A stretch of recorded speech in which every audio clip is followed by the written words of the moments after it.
Muy buenos días, amados hermanos. En esta mañana continuamos con el estudio al libro de los Salmos. Les invito a abrir su Biblia en el Salmo 64, el cual dice así. Salmo 64, plegaria pidiendo protección contra enemigos ocultos. Al músico principal, Salmo de David. Escucha, oh Dios, la voz de mi queja. Guarda mi vida del temor del enemigo. Escóndeme del consejo secreto de los malignos, de la conspiración de los que hacen iniquidad, que afilan como espada su lengua, lanzan cual saeta suya palabra amarga, para asaetear a escondidas al íntegro. De repente lo asaetean y no temen. Obstinados en su inicuo designio, tratan de esconder los lazos y dicen, ¿quién los ha de ver? Inquieren iniquidades, hacen una investigación exacta, y el íntimo pensamiento de cada uno de ellos, así como su corazón, es profundo. Mas Dios los herirá con saeta. De repente serán sus plagas. Sus propias lenguas los harán caer. Se espantarán todos los que los vean. Entonces temerán todos los hombres, y anunciarán la obra de Dios y entenderán sus hechos. Se alegrará el justo en Jehová y confiará en él, y se gloriarán todos los rectos de corazón. La vida de David estaba llena de conflictos, y raramente terminaba un salmo sin mencionar a sus enemigos. En este instante, sus pensamientos están completamente ocupados en oración contra ellos. Vida llena de conflictos donde pudo experimentar vez tras vez la gracia de Dios. Pero esto no cambia el hecho de que sus adversarios eran reales y en muchas ocasiones sanguinarios. El salmista no tuvo vergüenza de expresar delante del Señor sus sentimientos y de reclamar su ayuda ante los peligros concretos que debía enfrentar. En Salmo 63, por ejemplo, se ocupa casi totalmente de Dios. Pero en cambio aquí el salmista habla más de los enemigos. Muestra la naturaleza perversa de muchas acciones humanas. En los tiempos en que el Salmo 64 se escribió, era una etapa de la historia en que cada cierto tiempo llegaba el tiempo de ir a la guerra, donde los ejércitos se preparaban, los soldados afilaban sus armas e iban al encuentro de sus enemigos, y solo quedaba una solución: o conquistabas la ciudad enemiga o te conquistaban a ti.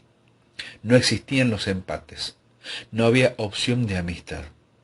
En el tiempo de la guerra o conquistabas o te conquistaban, la lucha era feroz.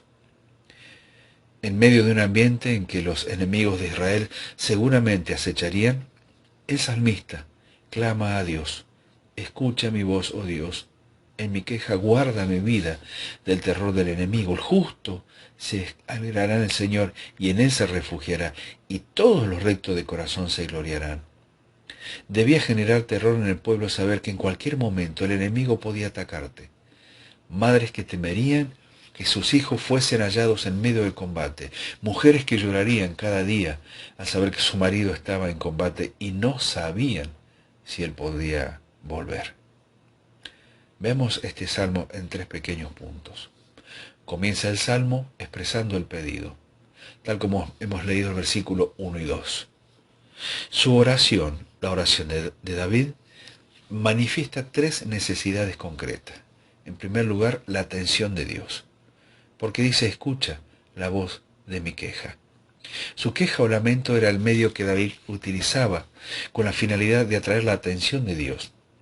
Obviamente esto no es necesario porque Dios sabe lo que nos sucede y está atento a nuestro clamor, pero orar es una expresión de dependencia que manifiesta nuestra necesidad de aquel que no es un creador lejano, sino un Padre cercano y dispuesto a acudir ante el reclamo de sus hijos amados. En segundo lugar, pide la ayuda de Dios, porque dice: guarda mi vida del temor del enemigo. El temor al que se refiere David puede también traducirse como pavor, es decir, un sentimiento de intimidación y parálisis ante el ataque. El miedo que genera un enemigo puede ser sumamente destructivo, pero Dios es quien nos guarda de caer en un estado del que no podríamos recuperarnos si solo dependiéramos en nuestras fuerzas y capacidades naturales. Pero también en esta oración, el pedido es por el amparo de Dios, porque dice, escóndeme del consejo secreto de los malignos. Si la mano de Dios nos cubre, no quedaremos expuestos ante el ardor del enemigo. En segundo lugar, continúa detallando el peligro. Versículos 3 al 6. La calumnia, la mentira, las amenazas y muchas otras manifestaciones de rencor que se edifican por medio de las palabras suelen ser más destructivas que los golpes a mano alzada, ya que afectan la reputación de los hombres buenos. David sabía que luchar contra una espada, así fuera la de Goliat, era más sencillo que hacerlo contra la lengua mentirosa e insidiosa de un traidor. Y por último, termina exaltando a su protector. Versículos 7 al 10. Los enemigos preparan sus saetas, pero por la mano de Dios terminan cayendo en sus propias trampas, como sucediera con Amán al tratar de ir contra Mardoqueo en el libro de Esther. Por ese motivo, el justo se alegra y espera en el Señor. No perdamos de vista la enseñanza que hemos estado recibiendo en este último tiempo acerca de la armadura de Dios. Osvaldo nos ha enseñado en detalle todo lo necesario que el Señor nos ha provisto para estar firme ante los embates del enemigo. Lo repasamos: el cinto de la verdad, la coraza de justicia, el apresto del Evangelio de la paz, el escudo de la fe, el yelmo de la salvación y la espada del Espíritu. Pero Pablo culmina esta porción de la Escritura con un elemento fundamental. Él expresa, orando en todo tiempo con toda oración y súplica en el Espíritu, y velando en ello con toda perseverancia y súplica por todos los santos. Efesios 6:18. Y así es como inicia David esta batalla. No dudamos que en su tiempo y en forma literal, David se había preparado para la lucha. Y aunque la vestimenta hebrea para la guerra no era la misma que la romana, de donde Pablo toma el ejemplo, pero cada cultura tenía lo suyo para protegerse. Y David empieza donde Pablo termina su enseñanza, orando a Dios. Él sabía que nada podría hacer si su Señor no estaba con él.